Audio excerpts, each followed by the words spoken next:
साऊज kitchen मराठीमध्ये आज आपण उपवास स्पेशल साबुदाणा वडा कसा बनवायचा ते बघणार आहे. साबुदाणा वडा बनवायची एकदम सोपी पद्धत आहे. मी दाखवलेल्या पद्धतीने तुम्ही साबुदाणा वडा बनवला तर तुम्ही बनवलेला साबुदाणा वडा सुद्धा अजिबात फसणार नाही. साबुदाणा वडा बनवायला गेलं तर तो कुरकुरीत होत नाही किंवा खूप तेलकट होतो किंवा तेलात टाकला की फुटतो किंवा फुगत नाही. अशा अनेक समस्या येतात.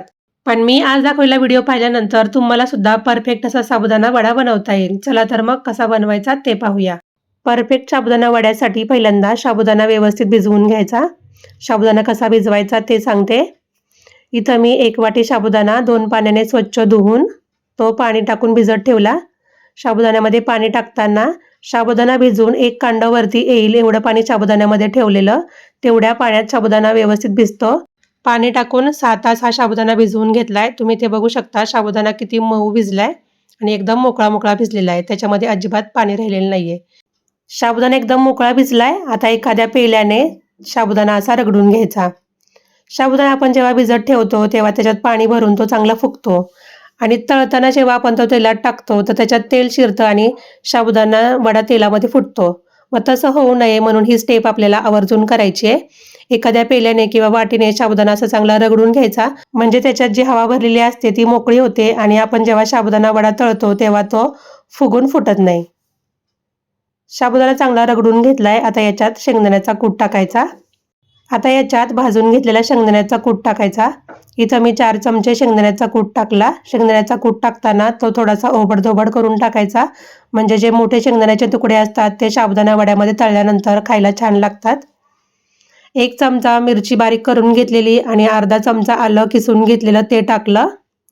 मिरचीचं प्रमाण तुमच्या आवडीनुसार कमी जास्त करायचं आहे.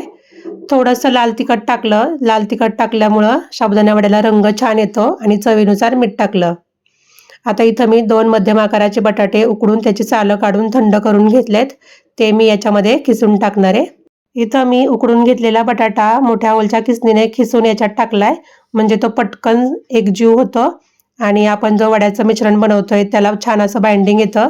कुस्करून घेऊन टाकला तरी पण चालतो, पण असं टाकल्यामुळं साबुदाण्याचं हे मिश्रण आपण जेव्हा बनवतो ते पटकन बनवून तयार होतं.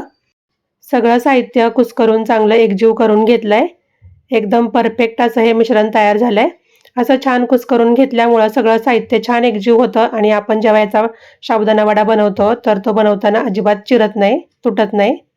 आता साबुदाणा वड्यासाठीचं मिश्रण तयार झालंय. आता लगेचच याचे आपण साबुदाणा वडे बनवायला घेऊया. हात स्वच्छ धुवून घेतला. साबुदाणा वडा बनवताना हाताला थोडंसं पाण्याचा किंवा तेलाचा हात घ्यायचा. साबुदाणा जेवढ्या आकाराचा बनवायचा आहे तेवढा गोळा घ्यायचा. हातावरती असा गोल फिरवायचा आणि दोन्ही तळहातांच्या मध्ये असा दाबून चपटा करून घ्यायचा.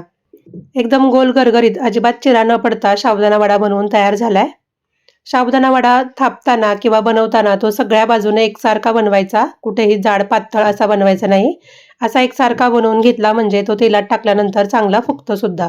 बाकीचे सगळे राहिलेले साबुदाणा वडे सुद्धा मी सेम पद्धतीने करून घेते. इथं मी थोड्या प्रमाणात हे साबुदाणा वड्या करते, तर मी एकाच वेळी सगळे करून घेणार आहे आणि मग ते तळणार आहे. तुम्ही जास्त प्रमाणात करत असेल तर तुम्ही थोडे थोडे करून वडे तयार करा आणि मग ते तळून घ्या. साबुदाणा वडे बनवून तयार आहेत. तेल सुद्धा गरम करायला ठेवलं होतं. ते चांगलं कडकडीत गरम झालंय. तेल चांगलं मोठ्या गॅसवर गरम करून घेतलं की गॅसची फ्लेम मिडियम करायची आणि नंतर तेलात वडे सोडून घ्यायचे. तेल खूप गरम झालंय तर तेलात वडे सोडताना काळजीपूर्वक टाकायचे, नाहीतर हाताला भाजू शकतं. एक एक करून तेलामध्ये वडा टाकून घेतला. तेलामध्ये एका वेळी जेवढे बसतील एवढे वडे टाकायचे. तेलात वडे टाकल्यानंतर जरा वेळ वडे सेट होऊ द्यायचे. त्याचा हलकासा रंग चेंज व्हायला लागले की वड्याच्या साईड चेंज करून घ्यायच्या. तेलात वडे सोडल्यापासून ते भाजेपर्यंत किंवा तळून होईपर्यंत गॅसची फ्लेम मिडियमच ठेवायची. कुठेही कमी किंवा जास्त करायची नाही.